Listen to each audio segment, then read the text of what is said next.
Welcome to video 6 in the Securing Our Buckskin Legacy video series. Today, I am joined by Mrs. Melissa McCormick, our Board of Education President. In our previous videos, we discussed what the options are for the future of our school district.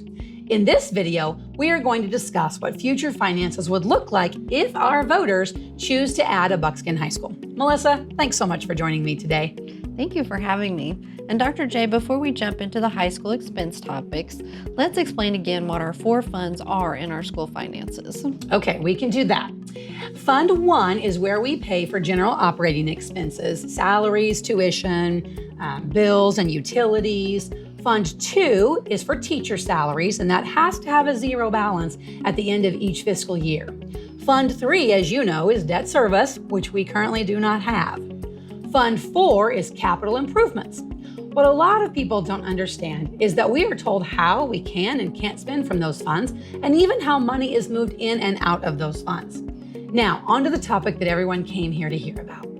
Dr. Jennings, we are looking at potentially keeping the first freshman class in the 28-29 school year. Can you explain to the district how that would play out? Sure.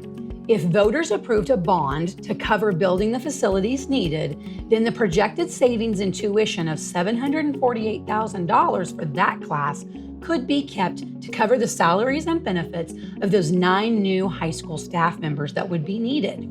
This would include a principal, a counselor, and 7 teachers. In addition to salaries, additional projected expenses would include technology, curriculum, extracurriculars, utilities, and more. These expenses would show us deficit spending by approximately $123,000 for the first year. So would we need to hire more teachers in the 29-30 school year, and would we still be deficit spending?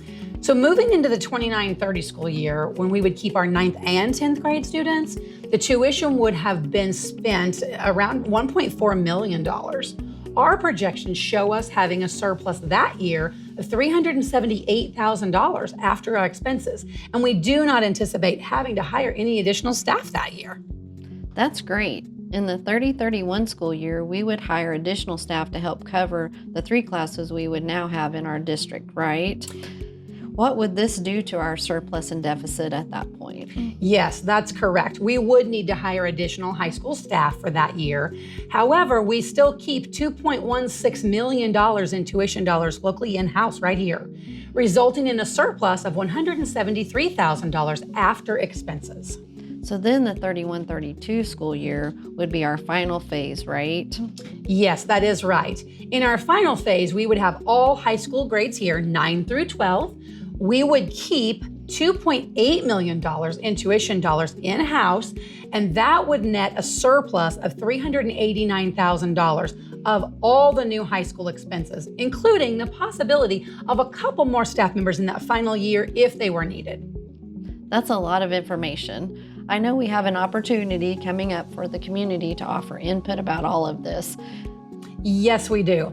We can't wait to see all of you at our special board meeting for the community. It is tomorrow night, and it is a Board of Education listening session. The sign up to speak at this meeting will be open at 5:30 p.m., and the meeting will start when you call it to order promptly at 6 p.m., and this meeting will be held in the main gymnasium tomorrow night.